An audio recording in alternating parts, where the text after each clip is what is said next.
मंगल भवन मंगल हारी।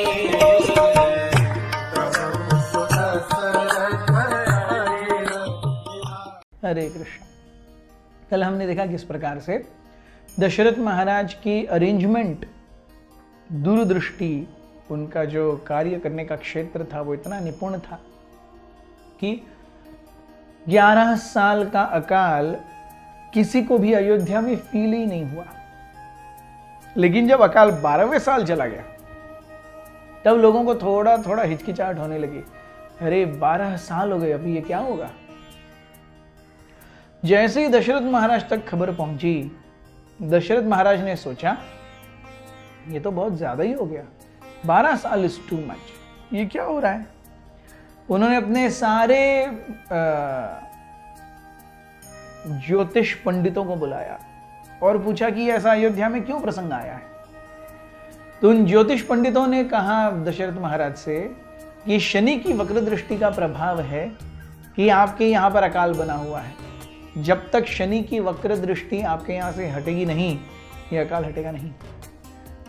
दशरथ महाराज को जैसे ही ये पता चला, दशरथ महाराज तुरंत अपने रथ पर सवार होकर के शनि के साथ मिलने चलने लगे। This is a real leader. He sees that systems are in place and he also makes sure that whenever system falters, he is there to correct the course. इस भौतिक जगत का नियम ही है कि जिस भी चीज को हम अच्छे से पकड़ करके नहीं रखेंगे वो गिर जाएगी। मेरे हाथ में एक ग्लास भी है, उसको मैं अच्छे से नहीं पकड़ूंगा, वो गिर जाएगा। किसी भी चीज को अपने स्थान पर रखने के लिए मेहनत लगती है। गाड़ी आप चला रहे हैं, 5th गियर पर जाएंगे, एक्सेलरेटर छोड़ देंगे, गाड़ी आगे नहीं जाएगी, धीरे धीरे धीरे रुक जाएगी।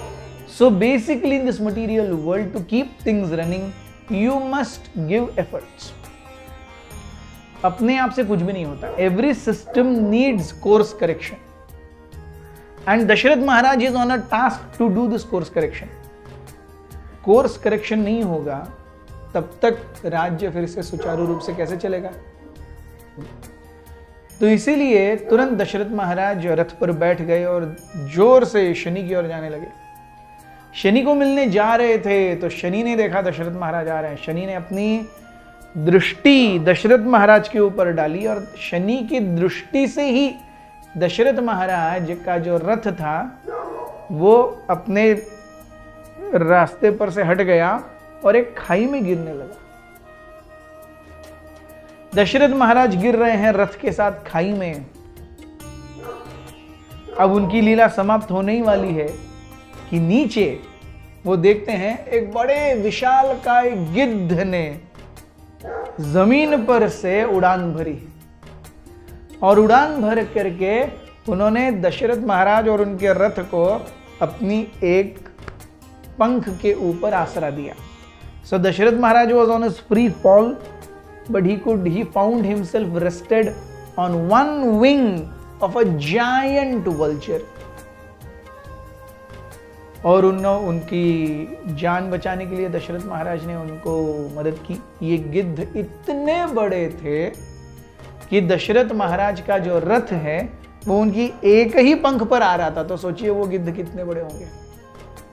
अल्टीमेटली ये जो गिद्ध हैं, इनको देख करके दशरथ महाराज के हृदय में फिर से शनि के साथ लड़ाई करने की प्रेरणा मिली, प्रेरणा जागृत हुई।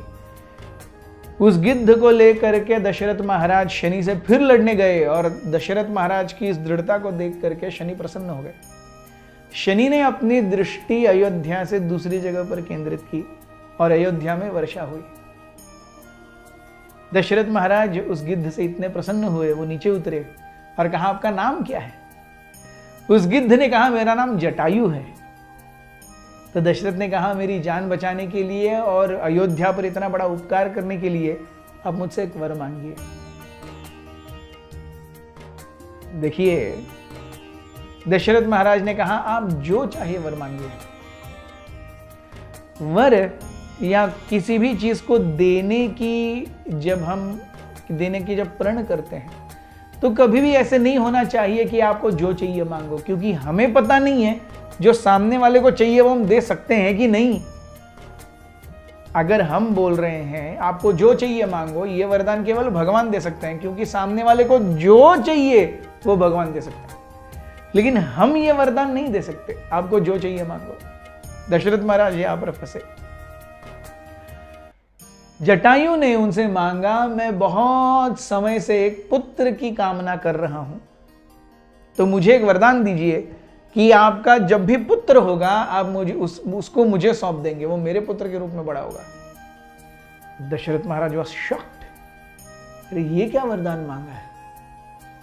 लेकिन अल्टीमेटली उन्होंने कहा ठीक है, रघुकुल रीत सदा चली आई, प्राण जाई पर वचन न जाए। उन्होंने वचन दे दिया।